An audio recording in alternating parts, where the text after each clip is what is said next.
What's going on, everybody? Welcome back to TTB Ravens Media, bringing you Ravens content every single day. If you want to stay at daily Ravens content, make sure to hit the subscribe button down below and hit the notification bell as well if you want to get notified every single time I upload a brand new video. Now, in this video today, I'm going to be getting into what the Baltimore Ravens are seemingly trying to do with this entire offseason and analyzing all of it and how they are actually looking to bring back MVP Lamar Jackson. And I'll get into exactly what that means in a second after I go through the rest of the intro things. So, boring intro stuff. Guys, if you want to join the airtime, make sure to check out the description down below. We like to talk, have discussions in there, and go live and talk with you guys. That's it for the intro. All right, guys, let's get into the video. So, MVP Lamar Jackson. 2019 Lamar Jackson was unbelievable. I think all Ravens fans know that. I think all NFL fans know that, or at least I would hope they know that. He took the Ravens from a decent team, led by Joe Flacco in 2018, to a playoff team, and then all of a sudden took the league by storm and was able to break the NFL quarterback rushing record. He led the league in touchdown passes. He had the best regular season record in the NFL, right? Lamar Jackson in 2019 was unbelievable. He was rated the number one player in the NFL by NFL players the next year in the NFL Top 100. MVP Lamar Jackson was a scary threat to go against. He seemingly has not put up the same numbers and same seemingly impact in the last couple of seasons as that 2019 year. However, with the recent moves the Baltimore Ravens have been making this entire offseason, it seems like their goal is to make things align with that 2019 season. What does that exactly mean? In 2019, they were based on the run game. They were based on two running backs mostly. One was a big-time bruiser, and the other was kind of a little bit more of a shifty back, and that would be Mark Ingram and Gus Edwards. We still have Gus Edwards. Gus Edwards is retaining that role. We have J.K. Dobbins coming back from injury. We also have a pass-catching running back in a Tyler Beatty. All right? We have guys, okay, that are going to be able to replicate that run game, all right, if they are able to stay healthy. That's something that the Ravens have not had in recent years. Because in 2020, the Ravens were trying to still use Mark Ingram for a majority of the year, and Mark Ingram just wasn't the same player he was. He didn't have the offseason programming. Maybe that's why he was struggling to really get back to himself. But overall, it was very clear that he wasn't the guy, and he kept playing, all right? They did not have the same rushing attack that they did in the previous season. Another big factor in this is the offensive line. 2019, the Ravens had a great O-line.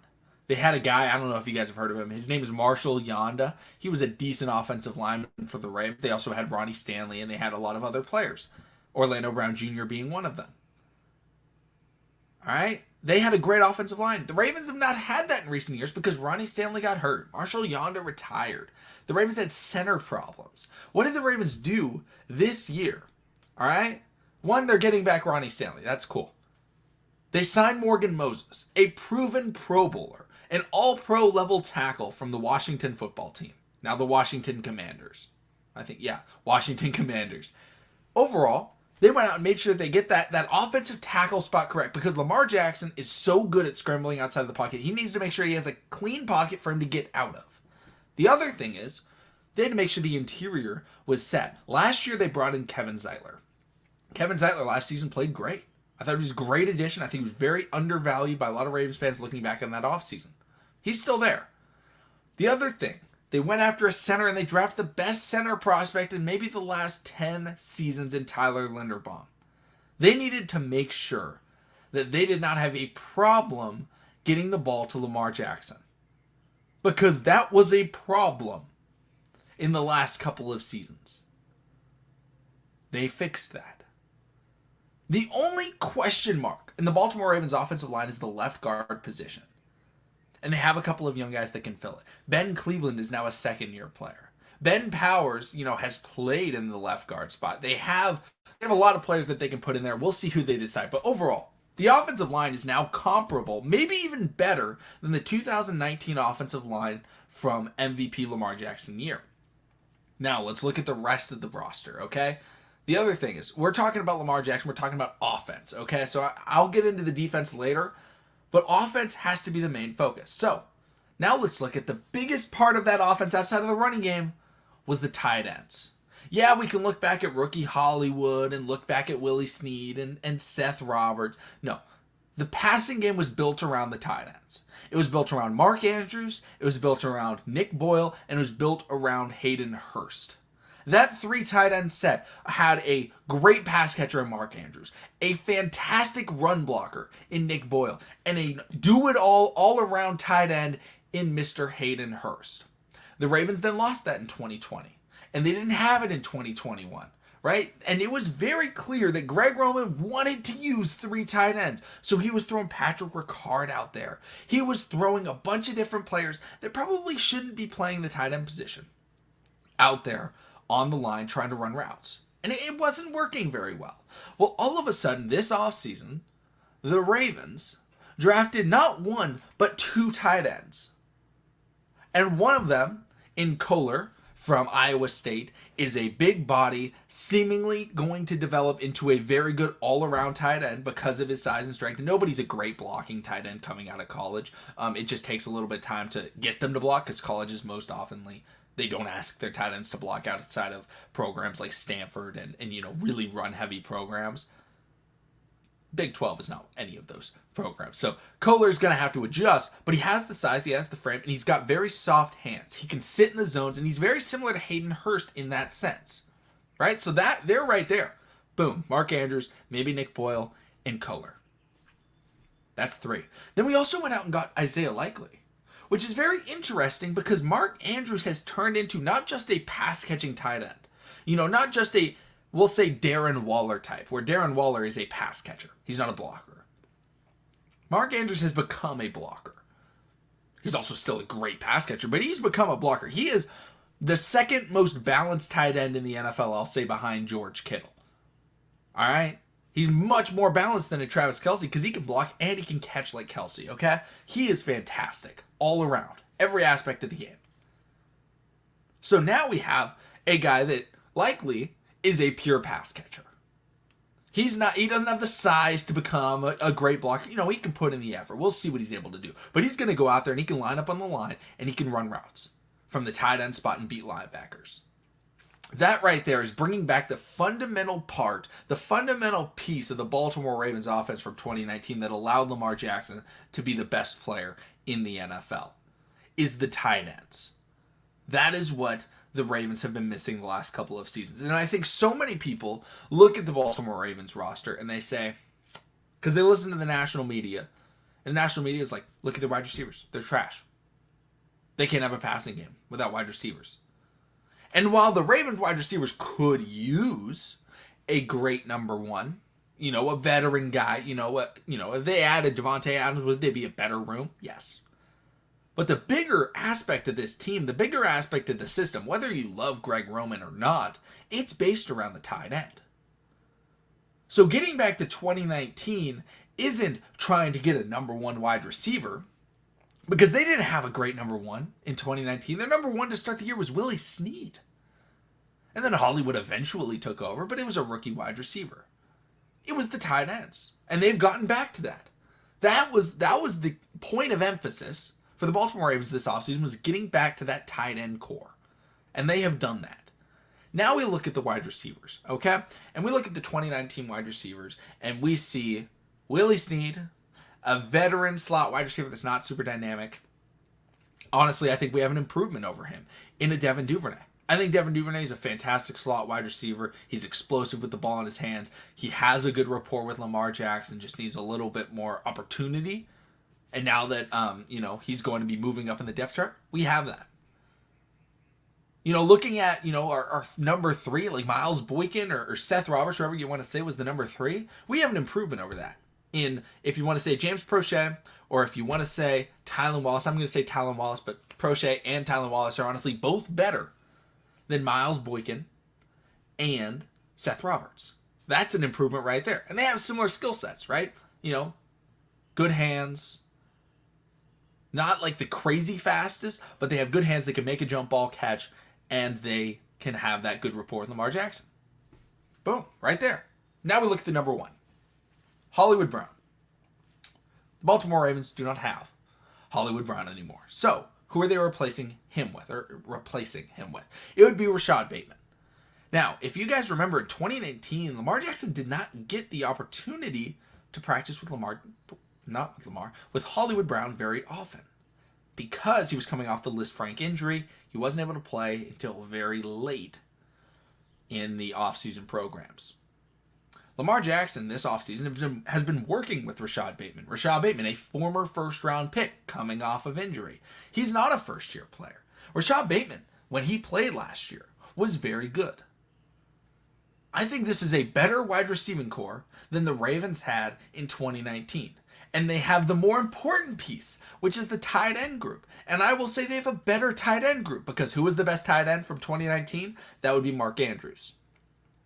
Mark Andrews now is a lot better than Mark Andrews was in 2019. So the tight ends got better. The wide receivers got better. The running backs got better. The offensive line got better. And not better in the typical looking at the straight up roster and on paper better. No. This is based on the schematic fits. What the Baltimore Ravens are trying to do, the offense got better for that system. And if that system is like a lot of people will say this. I will disagree. But a lot of people will say, you know what? Greg Roman's system works. I disagree. But Greg Roman's system works. We need to just get back to being able to allow for his system to work. We have done that. Okay? Barring any sort of major injury, we have done that. We have given him the tools. And if Lamar Jackson's a top 5 quarterback in the NFL. I'll say a top 4 quarterback in the NFL. Lamar Jackson can use those tools, and Greg Roman can use those tools to work with a system that they know has worked before. With an improved roster, an improved schematic fit. That's one of the biggest things the Ravens are getting back to, because in 2020, the Ravens roster was very different. They had lost the tight end. Yeah, they drafted JK, but they were still trying to use Mark Ingram. You know, their wide receivers, it was still kind of Willie Snead, and it was still Hollywood. It wasn't great. Then the next year, they lost Willie Snead, and they were trying to use Duvernay, and they were trying to use guys. And then Lamar got hurt, and I was like, whatever. They said, you know what, let's get back to what worked. And let's get those teams. Now, the other half of things is the defense. Last couple of seasons, the defense hasn't been great. Has it been terrible? No. Last year's, I'm not even going to count last year because we had the injuries. But in 2020, it was all right. Okay? We now have improvements across the defense. Let's look at the edge rusher position. We have Odafe Oweh. We have Tyus Bowser. We have Calais Campbell. We have Justin Madubuike. Also, we drafted some players. We drafted guys like Travis Jones. Hopefully, by November, we're able to get David Ojabo. Overall, we added some players. Okay? I'm fully expecting Justin Houston will be a Baltimore Raven because the Ravens tendered him. Hasn't heard any news about him. He'll be back. Unless he retires. I fully expect him to be back. So, we have an edge rush, or at least an edge rush that hopefully can be similar to the 2019 edge rush when we had Matthew Judon. Hopefully, it can be that level. Odafe Oweh taking steps to improve his game. He was really solid last year as a rookie. He was a lot better than I expected him to be. I liked the pick. I thought he would be a great player. I just thought it would take a little bit longer. He's going to be a real force in nature this year. And then we look at the cornerbacks. We have Marcus and Marlon. That's huge right there. That's just as good as we had in 2020. That's the biggest thing. The other players, we have a lot of young players, but that's similar to what we had back then. The safeties, we got a lot better at safety. We got Marcus Williams, who is a great, great player. He is a top 10 safety in the NFL. We also drafted Kyle Hamilton, who I think is already one of the best safeties in the NFL. He was my number 2 pick in the draft. I compared him to Derwin James and the impact that he can have as a rookie. Then he went to the Baltimore Ravens, which I was shocked by. We have a great safety. Also, we have Chuck Clark still. Our linebacking core isn't terrible. We have Patrick Queen, who has gotten a lot better. You know, rookie Patrick Queen was not amazing, but he got a lot better. 2020 Patrick Queen is nowhere near the player that 2022 Patrick Queen is. So that's already improvement across in the linebacker group. The special teams group, you know, we have Justin Tucker. Yeah, we lost Morgan Cox. We lost Sam Cook also. But special teams, you know, when you have the greatest kicker of all time, we're set at special teams. And also Jordan Stout, you know, could be a really solid rookie punter. We'll see what he's able to turn into. So overall, the way the Baltimore Ravens this season, what they did in the offseason, they looked at the 2019 roster and they said, how can we do this? But not just try and create you know how nowadays we remake all those movies and they're nowhere near as good as they used to be, right? You know, for example, we're remaking, what's a recent movie that we remade? I can't even think of a remake. We remake a lot of movies. You know, Jurassic World, right? They were like, oh, let's remake Jurassic Park. Jurassic World, it's fine. It's not as good as Jurassic Park. I'm excited for the third movie, but, you know, that's besides the point. We're remaking things, and it's not as good. No, they said, how can we look at this and how can we improve it? And that's what they did. They're not looking at it and saying, how can we just recreate this movie? You know, they remade the Freaky Friday movie, you know, a couple years ago. You know, it was, you know, there was an original Freaky Friday, like a very long time ago. Then they remade it with Lindsay Lohan. The Lindsay Lohan one, they were like, how can we improve it? Then they were like, okay, how can we replicate this? And it wasn't as good. No, we got to look at it as how can we improve what we did then? And that is what they did. They got the tight end group and they got it better. They looked at the wide receivers and they were able to get a comparable wide receiver room. They looked at the running backs and they were like, you know what? We got to get that pass catching running back in Tyler Beatty. That's improvement already on 2019. We got to look at the offensive line. They improved it. Not just from last year, because last year the offensive line was terrible. They're not trying to make last year's team better. They're trying to make 2019's team better. That is what they did. That is how they are looking to bring back MVP Lamar Jackson.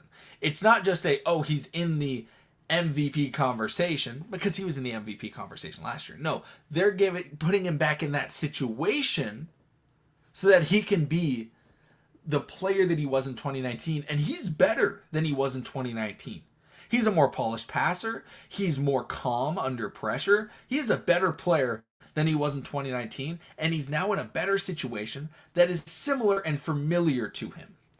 Guys, that's kind of my take on how the Ravens have been building this roster. OTAs start this week. They start on Tuesday. I'm very excited for that. But thank you so much for watching. Subscribe for Daily Ravens content. Let me know how you guys think the Ravens have been doing in rebuilding that 2019 roster, and I will see all of you again